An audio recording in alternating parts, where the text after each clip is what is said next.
இப்போ எல்லாமே ஊரில் சரியான மழையாக இருக்குது. காலையில் எழுப்பி விடுறதே மழை சாரல் தான். அந்த அளவுக்கு மழை பெஞ்சிக்கிட்டே இருக்குது.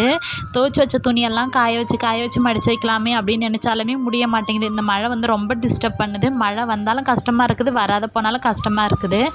இது எல்லாமே துவைச்ச துணியெல்லாம் எடுத்து பீரோவில் வைக்கக்குள்ளே தான் இந்த நகை டப்பாலாம் பார்த்தனே. எவ்வளோ ஒரு வருஷம் ஆகுது. இது எல்லாமே கல்யாணத்தன்னைக்கு எடுத்து என் ஆசையாக நான் போட்டதோடு சரி. அதுக்கப்புறம் 3வது நாளோ 4வது நாளோ பேங்க்குக்கு போனது தான் இன்னுமே திருப்பாத அப்படியே கிடக்குது. ஒன்றுத்துலேயும் இல்லை. ஆனால் இந்த ஒவ்வொன்றையும் ஓப்பன் பண்ணி பார்க்கக்குள்ள எனக்கு எவ்வளோ கஷ்டமாக இருக்குது அப்படின்னு என் மனசுக்கு மட்டும்தான் தெரியும். நிறைய பேர் இதை மாதிரி இருக்கிறீங்க. எல்லாருக்குமே ஒரு நாள் இல்லை ஒரு நாள் வந்து சக்ஸஸ் ஆகும். அதுக்காண்டி தான் எல்லாருமே ஓடிட்டு இருக்கிறது. இருந்தாலும் கஷ்டமாக தான் இருக்குது. இல்லாத போனாலுமே கஷ்டமாக இருக்குது. கல்யாணத்தன்னைக்கு நம்ம எந்த அளவுக்கு நகை போட்டு இருக்கிறோமோ அது அதோட ஆசையோடு போயிடுது. கனவோ ஆசையோ பேங்க்கில் வச்ச நகையோ இருக்கட்டும், அடகு கடையில் வச்சதாக இருக்கட்டும், அன்னன்னைக்கு நம்ம ஏதாவது ஒரு அமௌண்ட் கிடைக்கல திருப்பிக்கிட்டால் தான் சரி. இல்லைனா அப்படியே போயிடும். இந்த வீடியோ பிடிச்சா லைக் பண்ணுங்கள். நெக்ஸ்ட் வீடியோவில் பார்க்கலாம். டாட்டா.